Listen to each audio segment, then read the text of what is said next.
இருந்துச்சு. கண்ணதாசன் தான் அவருடைய இலக்கியத்தை படித்து அவருடைய பாடல்களை படித்து அர்த்தமுள்ள இந்து மதத்தில் வந்து அவருக்கு வந்து அந்த 5ஆம் பாட்டில் 5வது பாகத்தில் பட்டினத்தாரையே ஒரு பாகமாக கொண்டு வந்து வச்சு அதில் தான் வந்து ஒரு பாட்டு வரும். என்னன்னாக்கா, அத்தமும் வாழ்வும் அகத்தும் மட்டே, விளியம் பொழுக மெத்திய மாதரும் வீதி மட்டே, விம்மி விம்மி இரு கைத்தல மாந்தரும் சுடுகாடு மட்டே.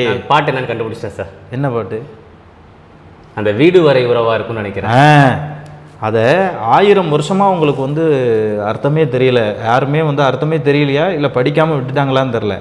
கண்ணதாசன் வந்து தான் அந்த பாட்டுடைய அர்த்தத்தை கண்டுபிடிச்சி அத்தமும் வாழும் அகத்துமட்டே, வீடு வரை உறவு, விளியம்புழுக மெத்திய மாதரும் வீதி மட்டே, வீதி வரை மனைவி, அத்தமும் வாழும் மகத்துமட்டே, விளியம்புழுக மெத்திய மாதரும் வீதி மட்டே, விம்மி விம்மி இரு கைத்தல மாந்தரும் சுடுகாடு மட்டே, காடு வரை பிள்ளை, கடைசியான வரை பற்றி தொடரும் வரை இருவினை புண்ணிய பாவமே, காடு வரை பிள்ளை கடைசி வரை யாரும்.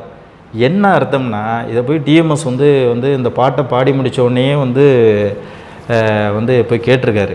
கேட்கும்போது கண்ணதாசன் கேட்கும்போது யாரோன்னு போட்டிருக்கீங்க இல்லையா, அந்த யாரோன்னா என்ன, அது போய் பட்டினத்தாட்டை தான் கேட்கணும்னு சொன்னாராம்.